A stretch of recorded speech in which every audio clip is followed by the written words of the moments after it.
In the cold, unforgiving glare of flashing police lights, a story of power, prejudice, and identity is about to unfold. We've all seen the videos. We've all heard the stories.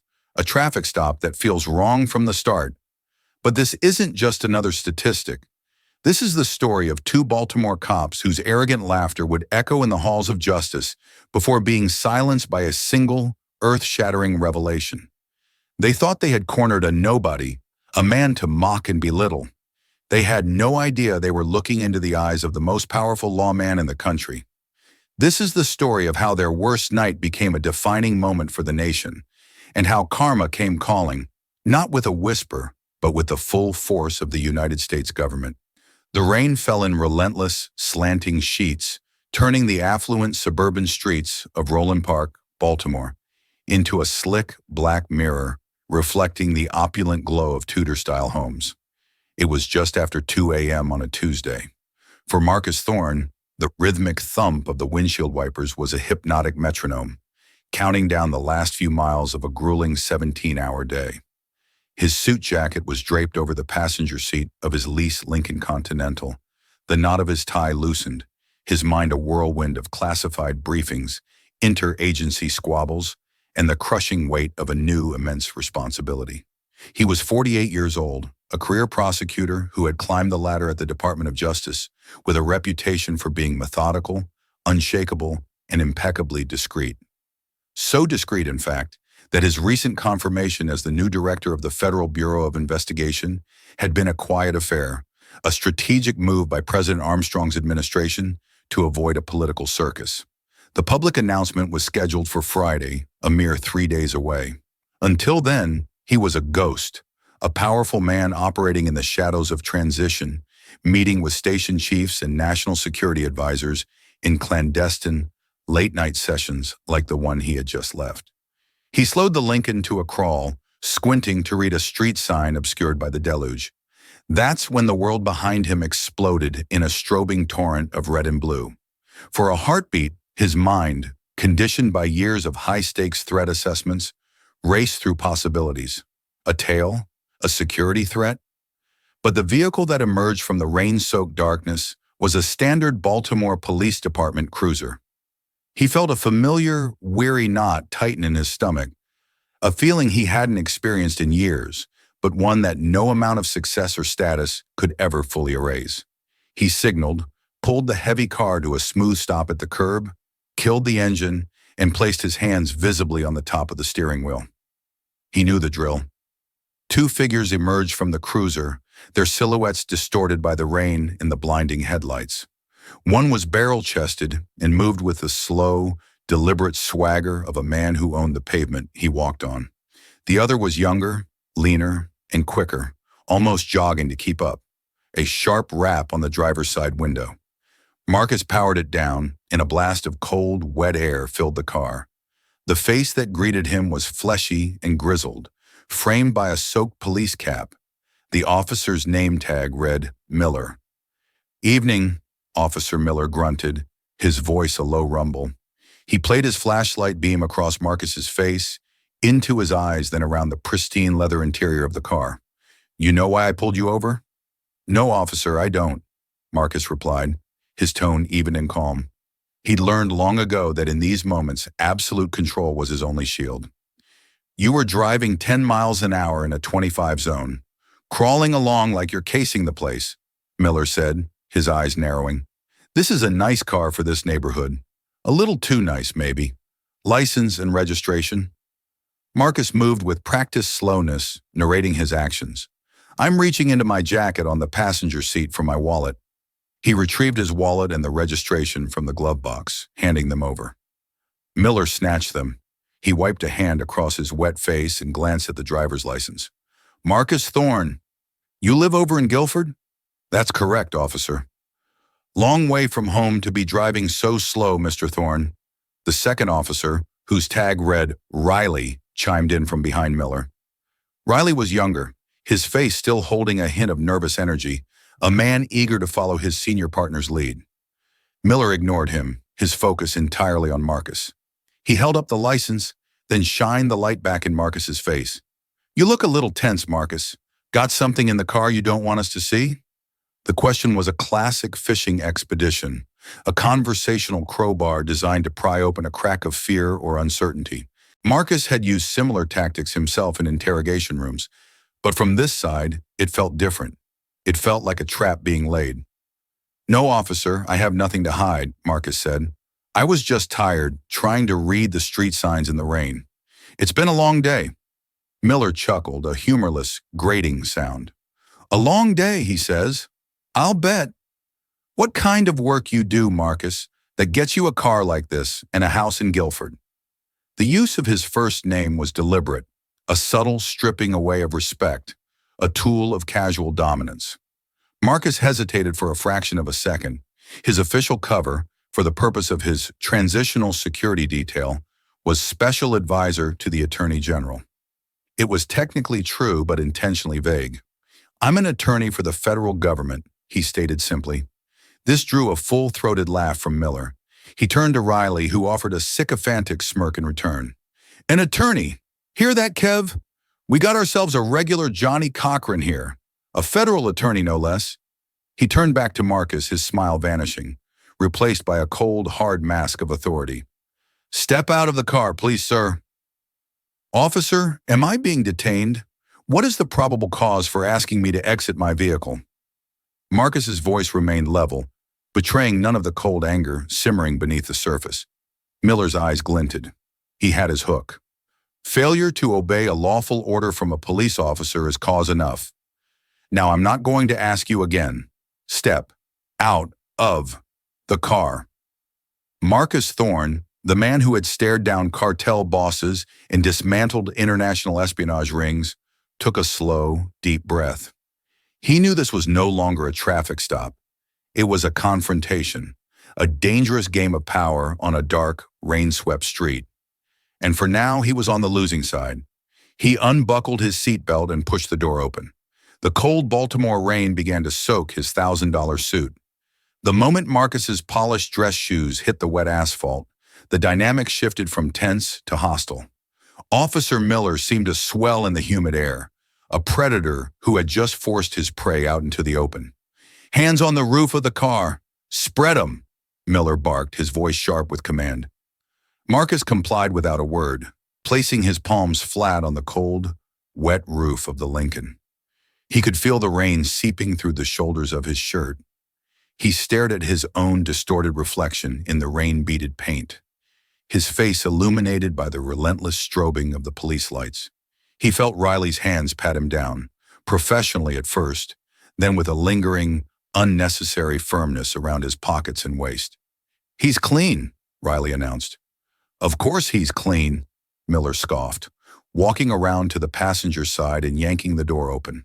He began to rifle through the contents of the car, his movements careless and dismissive. He tossed Marcus's suit jacket onto the wet seat and rummaged through the glove compartment. "Officer, you don't have my consent to search my vehicle," Marcus stated, his voice tight but controlled. Miller paused and slowly turned, a malicious grin spreading across his face. "Your car matches the description of a vehicle reported for suspicious activity in this area about 20 minutes ago. That's my probable cause.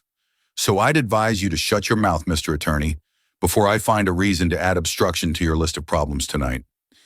It was a lie, and Marcus knew it. A perfectly constructed, boilerplate lie that would be nearly impossible for a civilian to disprove on the side of the road at 2 a.m.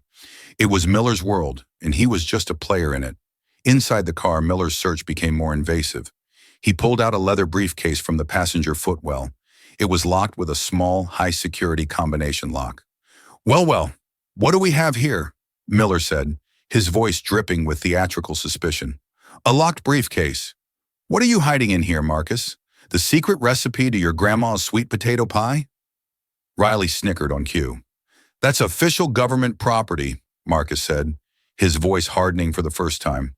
"You are not authorized to open it." "Oh, government property," Miller mocked, holding the briefcase up as if it were a prop. "Everything's getting real serious now. Kev, you feel that? The gravity of the situation? We're dealing with a real G-man here." He placed the briefcase on the hood of his cruiser and returned to Marcus. "I'm going to need you to open this." "I will not." You will, or I'll impound the car and the briefcase and get a warrant in the morning. Your choice. But I can tell you, the judges around here don't take kindly to people who waste our time. Marcus stood in the rain, a cold fury building within him. The briefcase contained his transition notes, classified documents outlining personnel changes, and covert operational priorities for the Bureau. If Miller, in his oafish attempt at intimidation, were to damage the lock or expose the contents, it would constitute a significant security breach. The irony was suffocating. He weighed his options. He could continue to refuse, leading to an arrest and a bureaucratic nightmare. Or he could play along, endure the humiliation, and deal with the consequences from a position of power later. He chose the latter. The long game was the only game that mattered. The combination is 925, he said, the numbers tasting like ash in his mouth. With a triumphant smirk, Miller opened the briefcase. He expected to find drugs, cash, or something illicit. Instead, he was met with meticulously organized folders, their tabs bearing acronyms he didn't recognize: SCI, DOJNSD, CTD brief. He pulled one out. The cover page was stark, stamped with bold red letters: Top secret, just no foreign. For a moment, Miller's bravado flickered. He'd been a cop for 22 years. He knew what that stamp meant. But his ego, stoked by Riley's presence and his own deep-seated prejudice, refused to let him back down. He couldn't have been wrong about this guy. A man like this, in a car like this, in this neighborhood. It didn't add up. The documents had to be fake. Look at this, Kev, Miller said, forcing a laugh that sounded hollow even to his own ears. Our boy here likes to play spy. Got his own fake government documents and everything. You print these out at Kinko's, Marcus? Marcus remained silent, his jaw clenched so tightly it ached. Miller, sensing he was losing control of the narrative, slammed the briefcase shut. He'd found nothing, and it infuriated him. All right, I'm done wasting my time with you. I'm writing you a ticket for impeding traffic, and a warning for the suspicious activity. You're lucky that's all you're getting. He scribbled on his ticket pad, tore the sheet off with a flourish, and thrust it at Marcus. Now get out of my neighborhood and go back to wherever you came from. As Marcus got back into his car, soaked and seething, Miller leaned in through the window one last time. And hey, counselor, he sneered, next time you want to play dress up, try a mailman's uniform. It's more believable.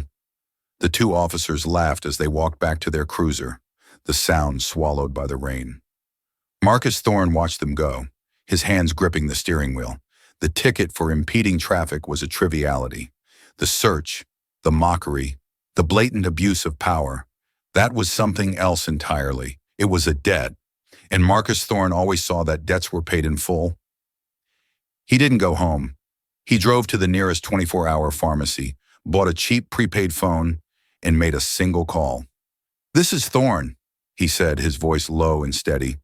I need to move up the timeline, activate my full security protocol, and arrange a secure line to Attorney General Ramirez immediately, and get me the service records and complaint histories for 2 Baltimore patrolmen, Miller, David, and Riley, Kevin. I want everything, by sunrise. The game had just begun. 2 days later, the rain had been replaced by a pale, indifferent sun. Marcus Thorne sat on a hard wooden bench in the city's district traffic court. It was a cattle call of human frustration, a chaotic symphony of ringing phones, coughing, and the droning voice of the bailiff calling out docket numbers. He was wearing a simple off-the-rack charcoal suit, a deliberate choice to appear unremarkable. He had waived his right to an attorney, a decision that had baffled the public defender who had offered his services. He had spent the last 48 hours in a whirlwind of activity, but not on this case. He had been officially sworn in as director in a private ceremony with the president, the public announcement now set for that very afternoon. He had briefed congressional oversight committees and authorized a sensitive counterintelligence operation in Eastern Europe. Yet here he sat, waiting to contest a $90 traffic ticket, an absurdity that felt both surreal and absolutely necessary. The file on Officers Miller and Riley was thick. Miller had a history of lost body cam footage and a string of racially biased stop complaints, all dismissed with insufficient evidence. Riley was a clean slate, a rookie with only 18 months on the force, a follower. Docket 73B, Marcus Thorne, impeding traffic, the bailiff called. Marcus stood and walked to the defendant's table. Across the small courtroom, he saw them. Miller and Riley were leaning against the far wall, decked out in their dress uniforms. Miller caught his eye and gave him a slow, mocking wink. He whispered something to Riley, and they both broke into wide, arrogant grins, laughing audibly enough for the judge to rap her gavel. "Order," Judge Annabelle Soto said, her voice sharp. She was a no-nonsense woman in her late 50s, known for her impatience with time-wasters. "Mr. Thorne, you are contesting this citation? You are representing yourself?" "Yes, Your Honor," Marcus said, his voice calm and clear, filling the room. "And you are Officers Miller and Riley?" the judge asked, looking over her spectacles at the two cops. "Yes, Your Honor," Miller said, striding forward with confidence. Riley followed a step behind, looking slightly less assured under the judge's stern gaze. "Officer Miller, please state the circumstances of the citation," Judge Soto instructed, already looking bored. Miller launched into his well-rehearsed, perjured account. "Your Honor, at approximately 200 hours on Tuesday morning, Officer Riley and I observed the defendant's vehicle traveling at an unusually low rate of speed, approximately 10 miles per hour, in a residential zone. The driver was weaving slightly, suggesting possible intoxication or that he was casing the neighborhood, which has seen a recent spike in property crime. We initiated a traffic stop for the safety of the public. The defendant was argumentative and uncooperative, so a citation was issued for impeding the flow of traffic. It was a masterful piece of fiction, painting Marcus as a potential criminal and himself as a vigilant protector of the peace." Judge Soto turned to Marcus. "Mr. Thorne, your response?" This was the moment. Theatrics were not his style. Facts were his weapon. "Your Honor," Marcus began, his voice steady, "my response is that Officer Miller's testimony is not only inaccurate, but constitutes a deliberate falsehood under oath, and his conduct during the stop, along with Officer Riley's, was not a legitimate exercise of police authority, but a gross and prejudicial abuse of it." A murmur went through the small gallery. Miller's face flushed with anger. Riley shifted his weight, his eyes darting between Marcus and the judge. "Those are very serious allegations, Mr. Thorne," Judge Soto said, her eyebrows raised. "Do you have any evidence to support them? A witness? A video recording?" "I have something better, Your Honor," Marcus said. "I have context." He took a step forward, his gaze locking with Miller's across the room. The officer's smug confidence was beginning to fray, replaced by a hostile curiosity. "Officer Miller testified that he pulled me over for public safety. Yet his first line of questioning was not about my sobriety, but about my presence in the neighborhood and my profession. He and Officer Riley then conducted an illegal search of my vehicle, based on the fabricated pretense that my car matched the description of a suspicious vehicle, a report which I can assure the court does not exist." "Objection!" the city prosecutor, a young, overwhelmed man, finally piped up. "The defendant is making unsubstantiated claims about the officer's conduct." "I will substantiate them presently," Marcus said, not waiting for the judge. He turned his attention back to Judge Soto. "During this illegal search, the officers mocked my profession. They temporarily seized a locked briefcase containing sensitive national security documents, which they forced me to open." Miller burst out laughing. It was a loud, derisive bark that echoed in the courtroom. "National security documents. Your Honor, this is ridiculous. This guy is a joke. He claimed to be a federal attorney, and now he's claiming he's James Bond. He's wasting everyone's time." Riley joined in with a nervous titter, the laughter of a man following his partner's lead, even as a knot of dread began to form in his own stomach. Judge Soto banged her gavel hard. "Order! I will have order! Officer Miller, control yourself. Mr. Thorne, you are on thin ice. You will present concrete proof of these wild claims, or I will hold you in contempt of this court." The room was silent, the air thick with tension. The laughter had sealed their fate. They saw him as a joke. It was time to deliver the punchline. "My apologies, Your Honor," Marcus said with a chilling calm. "You are correct. I should be more precise. My official title is not merely federal attorney. He paused, letting the silence stretch, drawing every eye in the room to him. He looked at Miller and Riley, whose smirks were now frozen on their faces. When these officers pulled me over 2 nights ago, I was returning from a classified security briefing at Fort Meade. The documents they so cavalierly handled contained operational directives for the Federal Bureau of Investigation. They mocked me because they could not conceive that a man who looks like me could hold any real power. They laughed at the idea of me being a federal employee of some importance. He stood up straighter, his voice dropping slightly, but gaining an unmistakable edge of absolute authority. So, to be perfectly clear for the court record, my name is Marcus A. Thorne, and as of 8 a.m. yesterday morning, by executive order of the President of the United States, I am the sworn and confirmed director of the Federal Bureau of Investigation. A collective gasp swept through the courtroom. The city prosecutor's jaw dropped. Judge Soto's eyes widened in stunned disbelief. But the most profound change was in the two officers. Riley's face went bone white, the color draining from it as if a plug had been pulled. He looked like he was going to be sick. Miller's laughter died in his throat, replaced by a choked, rasping sound. His face contorted, a mask of utter, uncomprehending horror. The floor had just vanished from beneath his feet. The man they had mocked, threatened, and humiliated on a rainy street corner was not just an attorney.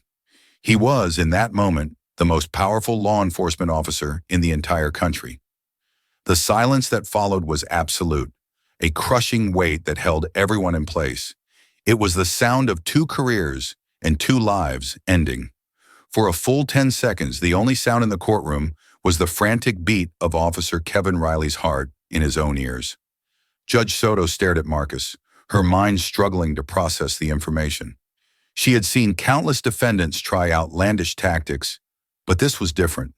The calm, unwavering certainty in Marcus Thorne's eyes held no hint of delusion or deceit. Slowly, deliberately, Judge Soto leaned forward. "Mr. Thorne," she said, her voice barely a whisper, "is this some kind of joke?" Before Marcus could answer, the main doors of the courtroom burst open. 2 men in dark, severe suits entered, their movements sharp and purposeful. They were flanked by a flustered-looking Baltimore police chief, Michael Harrison, whose face was pale and beaded with sweat. "Your Honor, I apologize for the intrusion," one of the men said, his voice carrying the clipped, authoritative tone of a federal agent. He flashed an ID badge. "Special Agent in Charge, David Chen, FBI Baltimore Field Office. We're here for Director Thorne." The confirmation sent a second shockwave through the room. It was real. All of it. Chief Harrison looked like a man who had just been told his house was on fire. He rushed toward the bench. "Judge Soto, Your Honor, there has been a terrible misunderstanding." Judge Soto ignored him. Her gaze was fixed on Miller and Riley. The transformation in the 2 men was terrifying to behold. Riley was visibly trembling, his hands shaking so badly he had to grip the railing in front of him. Miller, however, was a statue of pure rage and disbelief. His face was a mottled red, his fists clenched at his sides. He was trapped, cornered, and his only instinct was to lash out. "It's a lie, a setup!" Miller suddenly roared, pointing a shaking finger at Marcus. "He's some kind of deep state plant. You can't believe this. We're good cops." Special Agent Chen took a half-step forward, his hand instinctively moving toward his jacket, but Marcus held up a single, placating finger. He didn't even look at Miller. His attention was still on the judge. "Your Honor," Marcus said, his voice cutting through Miller's frantic outburst, "I believe the matter of the $90 traffic ticket can be dismissed. However, we now have the more serious issues of perjury, official misconduct, illegal search and seizure, and a potential violation of federal law regarding the mishandling of classified materials. I would ask that U.S. Marshals be assigned to escort Officers Miller and Riley from this courtroom.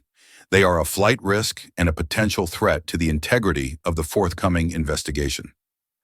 "Investigation?" Chief Harrison stammered. "Director Thorne, I can assure you, Baltimore PD Internal Affairs will handle this. We will get to the bottom of it." Marcus finally turned his gaze to the police chief. It was a cold, dissecting look that made the seasoned chief flinch. "Chief Harrison, With all due respect, your department's Internal Affairs Division has had Officer Miller's file on their desk multiple times. They have failed to act on a clear pattern of behavior. Therefore, they have forfeited the privilege of investigating this matter. This will be handled by the Department of Justice's Civil Rights Division, effective immediately. He then looked at Miller and Riley. Officers Miller and Riley, you are hereby instructed to surrender your service weapons and badges to your chief. Riley fumbled at his belt with palsied hands, his badge clattering to the floor as he tried to unclip it. He looked utterly broken. Miller did not move. He just stared at Marcus, his chest heaving, his face a mask of hate. You think you can just come in here and do this? He hissed. I'm not doing anything, Marcus replied, his voice devoid of emotion. I am merely holding up a mirror. Everything that happens now is a reflection of your own actions. Two U.S. Marshals, who had entered discreetly behind the FBI agents, stepped forward. They moved with an unnerving quietness. One placed a firm hand on Miller's shoulder. The contact seemed to shatter Miller's paralysis. With a guttural scream of rage, he tried to shove the marshal away. It was a futile effort. In seconds, both Miller and Riley were professionally, forcefully restrained. The sound of handcuffs clicking shut was deafeningly loud in the stunned silence of the courtroom. As they were led away, Miller was still shouting, a torrent of curses and threats, his tough guy facade crumbling into a pathetic display of impotent fury. Riley was silent, his head bowed in shame, tears streaming down his face. His career, his reputation, his entire life had been detonated by 20 minutes of casual cruelty on a rainy night. Marcus Thorne stood at the defendant's table, watching them go. He felt no triumph, no satisfaction, only a profound and heavy sense of purpose. He walked over to the prosecutor's table and placed the ticket Miller had written him on its surface. For the record, he said, his voice just loud enough for the judge and the court stenographer to hear. The citation was for impeding traffic, but I was not the one standing in the way of progress. The system was. He then turned and walked out of the courtroom, flanked by his security detail, leaving behind a scene of utter chaos and the beginning of a story that would soon grip the entire nation. The news hit the media like a lightning strike. New FBI director caught in BPD profiling scandal on eve of announcement. It was the lead story on every major network by lunchtime. The official White House press conference, intended to be a celebratory introduction of Marcus Thorne, was transformed into a crisis management session. Marcus himself was a phantom. He made no public statement, refused all interviews, and retreated behind the imposing walls of the J. Edgar Hoover building. He was not interested in becoming a media martyr or a symbol. He was interested in wielding the vast power he now commanded. His first official act as director was not to fire anyone, but to request a meeting with Attorney General Hector Ramirez. The AG, a sharp, politically savvy man who had championed Marcus for the director position, found him not in the sprawling director's office, but in a small, sterile conference room, a stack of files in front of him. This is a political nightmare, Marcus, Ramirez said, forgoing any pleasantries. The president is livid. The BPD union is already screaming about a witch hunt. We need to control this narrative. The narrative is the least of my concerns, Marcus replied, pushing a file across the table. It was Miller's jacket. This is 14 civilian complaints in 10 years, 7 for excessive force, 5 for racial profiling, 2 for illegal searches, all of them closed. No disciplinary action beyond a verbal warning in 2018. He pushed a second file over. This is the demographic breakdown of Officer Miller's traffic stops for the last 3 years. 92% were issued to African American and Hispanic drivers, despite the fact his patrol zones are, on average, 60% white. This isn't a narrative, Hector. It's a mathematical certainty. The man uses his badge as a weapon against people of color. Ramirez sighed, rubbing his temples. I don't disagree, but a full DOJ investigation, it's a declaration of war on the Baltimore Police Department. It's a declaration of principle, Marcus corrected him. I didn't ask for this fight. Officer Miller brought it to my doorstep. He and Officer Riley weren't just unprofessional. They were a symptom of a disease. If I let this go, if I accept a quiet apology from the chief and allow them to quietly fire these two men, then what message does that send? That the system only works for you if you happen to be the director of the FBI? No. The system has to work for everyone, or it works for no one. The Attorney General was silent for a long moment. He saw the iron resolve in Marcus's eyes. This wasn't about revenge. It was about a mandate. "What do you need?" Ramirez finally asked. "A lead prosecutor from the Civil Rights Division with an appetite for a fight. Full subpoena power. And I want access to Baltimore PD's unedited body camera servers. All of them. I suspect what happened to me was not an isolated incident." Meanwhile, in Baltimore, the storm had made landfall. Miller and Riley had been suspended without pay, pending the outcome of the federal investigation. They were pariahs. Their fellow officers, who might have privately supported them, were keeping their distance, terrified of being swept up in the federal dragnet. The infamous blue wall of silence was beginning to crumble under the weight of the FBI's involvement. For David Miller, this was an unbearable humiliation. He wasn't a criminal. He was a cop. In his mind, he had done nothing wrong. He'd hassled a mouthy suspect who turned out to be connected. It was just bad luck. Locked away in his small suburban home, with reporters camped out on his lawn, his anger began to curdle into a dangerous, self-righteous paranoia. He hired a lawyer, a pit bull from the police union named Jerry Klein, who immediately went on the offensive. He appeared on a popular conservative news network, The Sentinel, and painted a picture of a dedicated veteran police officer being crushed by the heel of a vindictive, newly appointed D.C. bureaucrat. "This isn't about justice," Klein thundered to the network's host. "This is a political hit job. Director Thorne was embarrassed, and now he's using the full, terrifying power of the federal government to destroy a good cop's life over a simple traffic ticket." The narrative began to take hold in certain corners of the internet. Stand with Miller started trending. A crowdfunding page for his legal defense raised over $100,000 in 2 days. Miller, watching from his living room, felt a surge of vindication. He wasn't alone. He was a hero, a victim. He would fight this. For Kevin Riley, the experience was vastly different. There was no self-righteous anger, only a bottomless well of shame and fear. He couldn't eat. He couldn't sleep. Every time he closed his eyes, he saw the cold, controlled fury in Marcus Thorne's face. He heard the derisive laughter, his own laughter, echoing in the courtroom. His wife, Sarah, tried to be supportive at first, but his silent, hollowed-out presence was a constant strain. "Why, Kevin?" she had asked him, her voice breaking after watching the news for the 10th time. "Why did you just stand there? Why did you laugh?" He had no answer. Because he was scared? Because he wanted Miller to like him? Because in that moment, he had let the ugliest part of himself, the part that he always pretended wasn't there, take the wheel. The excuses felt pathetic and weak. A week after the incident, 2 FBI agents from the DOJ's investigative team arrived at his door. They were polite, professional, and utterly intimidating. They didn't come to arrest him. They came to offer him a choice. Officer Riley, the lead agent, a woman named Isabella Rossi, said calmly, "We have the body camera footage. We have the dash cam audio. We have Officer Miller's entire sordid history.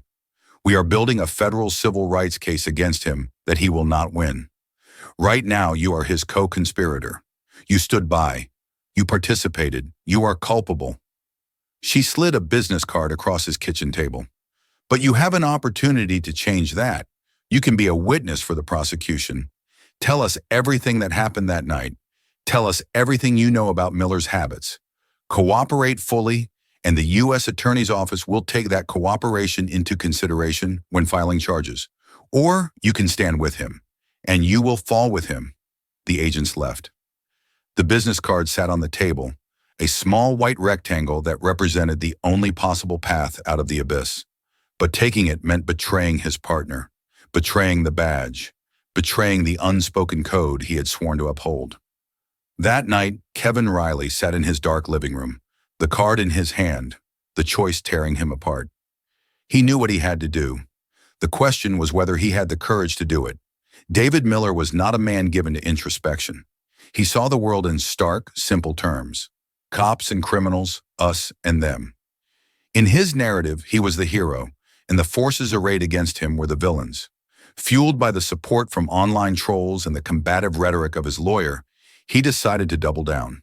His strategy was to discredit the director himself. With the help of a sympathetic retired detective, he started digging into Marcus Thorne's past, looking for any dirt he could find. He leaked tidbits to right-wing bloggers, Thorne's soft-on-crime prosecution record in certain cases, his membership in a college organization that had protested police brutality. It was a smear campaign designed to muddy the waters and reframe the incident as a political grudge. The centerpiece of his defense was the body camera footage. His lawyer, Jerry Klein, filed a motion demanding its public release, confident it would show a by-the-book traffic stop of an uncooperative individual. What the footage will prove, Klein announced at an impromptu press conference on the courthouse steps, is that my client acted professionally in a tense situation. The so-called mocking was simply two partners trying to de-escalate with a bit of gallows humor. This was a colossal gamble, but Miller was certain it would pay off. He remembered the stop clearly, in his own filtered way. He remembered being firm, but fair. He didn't remember the venom in his own voice, the casual cruelty, the glee he took in humiliating the man in the expensive car. The human mind has a powerful capacity for self-deception. Meanwhile, Kevin Riley was living in a self-imposed prison of guilt. He had stopped answering his phone. His wife, Sarah, had taken their young daughter and gone to stay with her sister. The silence in his house was a physical presence, pressing in on him. The business card from Agent Rossi sat on his nightstand, a constant, silent accusation. He spent his days replaying the traffic stop over and over in his head. But unlike Miller, he remembered it with sickening clarity. He remembered the rain, the way Thorne had remained unnaturally calm, the sneer on Miller's face, and his own stupid, nervous laughter. He had stood there and done nothing. Worse, he had participated. He had validated his partner's ugliness with his own silence and compliance. The breaking point came on a Thursday afternoon. He was watching the news when Jerry Klein came on, defending Miller. Officer Riley stands 100% behind his partner, Klein declared confidently. He will testify that this was a legitimate stop and that Director Thorne is exaggerating the events for political gain. Hearing his name used to prop up Miller's lies made something inside Riley snap. He felt a surge of nausea. He was being made into an accomplice in a lie that was being broadcast to the entire country. He was being erased, his own perspective, his own guilt, completely ignored. He picked up the phone and dialed the number on Rossi's card. "Agent Rossi," he said, his voice hoarse.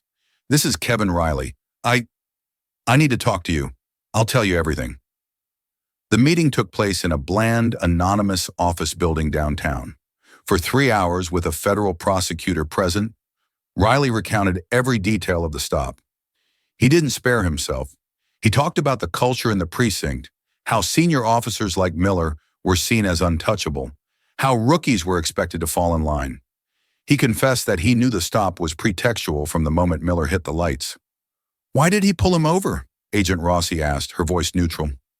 Riley stared at his hands. "Because he was a black man in a nice car in a rich neighborhood, and Dave didn't think he belonged there. That's it. That's the whole reason." He then gave them something they didn't have. After the stop, back in the cruiser, Miller had been gloating.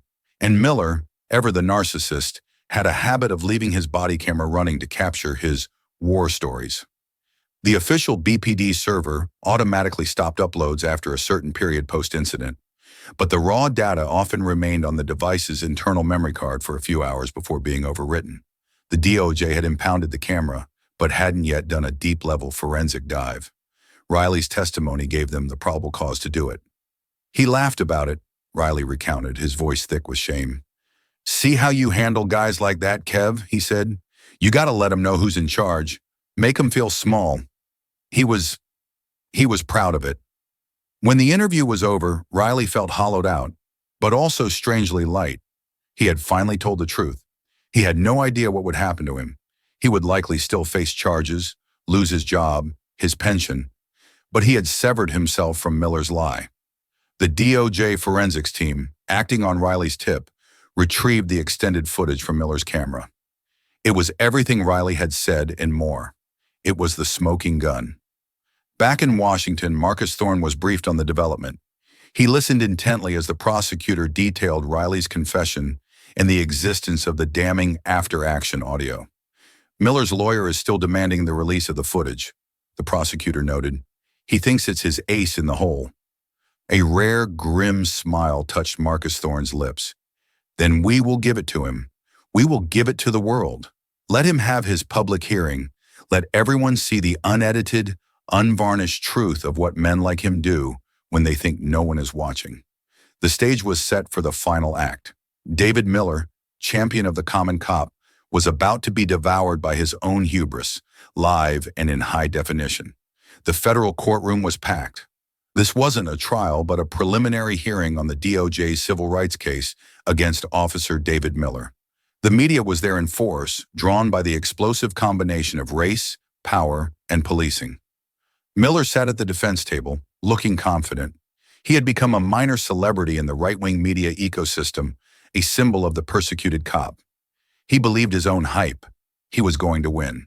Kevin Riley was not in the courtroom. He was in a secure witness room waiting. His plea deal had been finalized. He would plead guilty to a misdemeanor charge of official misconduct and resign from the force. And in exchange for his full and truthful testimony, he would avoid federal prison time. His life as a police officer was over, but he had a chance to build a new one.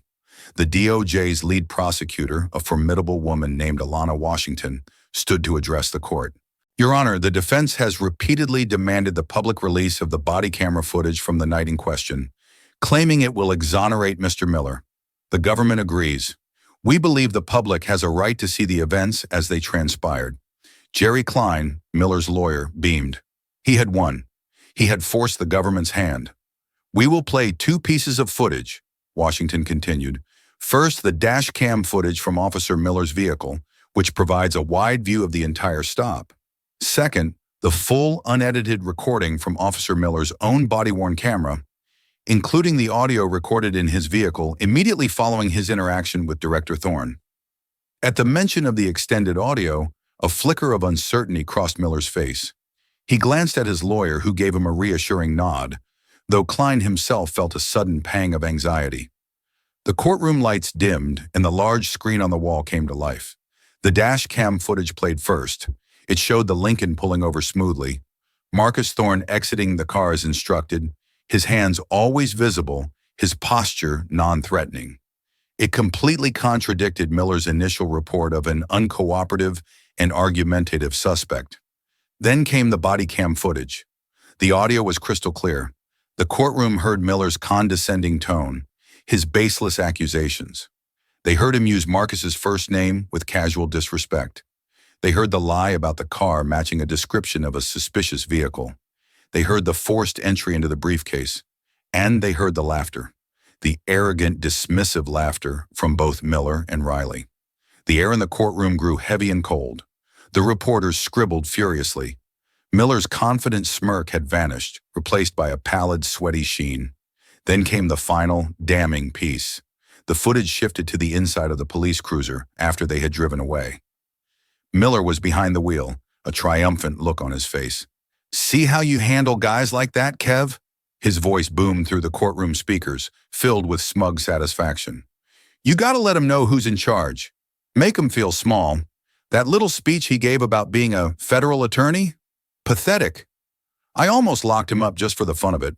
He'll think twice next time he drives through my neighborhood looking like that." The camera then caught Riley's reflection in the passenger window. He was silent, staring out at the rain, his expression uneasy even then. "You seem quiet," Miller's voice said. "Don't go soft on me, kid. That's how we keep these streets clean. We put the fear of God in them." When the screen went black, the silence in the courtroom was absolute. It was a silence of total condemnation. In his own words on his own camera, David Miller had confessed to everything. He had admitted his motive was not public safety, but intimidation. He had admitted his actions were designed to make him feel small. He had laid bare the ugly, racist truth of the encounter. Jerry Klein sat stunned, his face ashen. His client hadn't just given the prosecution a smoking gun. He had handed them a fully loaded cannon. His entire defense, his entire public narrative, had been obliterated in 90 seconds of tape. Miller was staring at the blank screen, his mouth slightly agape. He looked like a man who had just watched his own execution. The hero of the persecuted had been exposed as a common bully and a perjurer. Alana Washington let the silence hang in the air for a dramatic beat before speaking. "The evidence," she said simply, "speaks for itself." The hearing was a formality after that. The judge found overwhelming probable cause to proceed with the federal charges. As Miller was led out of the courtroom, no longer swaggering but shuffling, he was met not by supporters, but by a wall of cameras and reporters shouting questions. "Did you lie, officer? Was the stop racially motivated? Do you have a comment on your own words?" He looked broken, a man drowning in the consequences of his own hatred. The karma was not mystical or instantaneous. It was methodical, grinding, and absolute. David Miller was convicted on 2 federal counts: deprivation of rights under color of law and obstruction of justice. He was sentenced to 36 months in federal prison. He lost his job, his pension, his reputation, and the respect of his family. He went from being the enforcer to being the inmate, a fate he had callously imposed on so many others. Kevin Riley served 6 months of probation and performed 500 hours of community service. He and his wife reconciled, and he found work as a dispatcher in a neighboring state, his life forever marked by his moment of moral failure, but also by his ultimate decision to tell the truth. Marcus Thorne never spoke publicly about the incident again. He didn't need to. His actions had spoken for him. He initiated a sweeping program within the FBI to assist local police departments in reforming their training and accountability protocols. He used the power he had almost been denied to ensure that what happened to him on that rainy Baltimore night would be less likely to happen to anyone else. His justice was not personal revenge, it was systemic reform. The laughter had long since faded, replaced by the quiet, difficult work of building a more just world. The story of Director Thorne and the 2 officers isn't just a tale of a shocking twist of fate. It's a powerful testament to the idea that karma isn't just some abstract cosmic force. It is the tangible, real-world consequence that catches up to us when we abuse power and betray the trust placed in us. For Officers Miller and Riley, their laughter in the dark was an echo of a systemic problem, but the reckoning that followed was swift, personal, and absolute. They learned that the person you disrespect today might hold the keys to your future tomorrow, and that true authority is not about the badge you wear, but the character you show. If this story of justice and accountability resonated with you, and you believe that stories like this need to be heard, please take a moment to hit that like button and share this video with others. Subscribe to the channel and click the notification bell so you don't miss our next deep dive into stories that matter. And I want to hear from you. What part of this story hit you the hardest? Let me know in the comments below. Thank you for listening.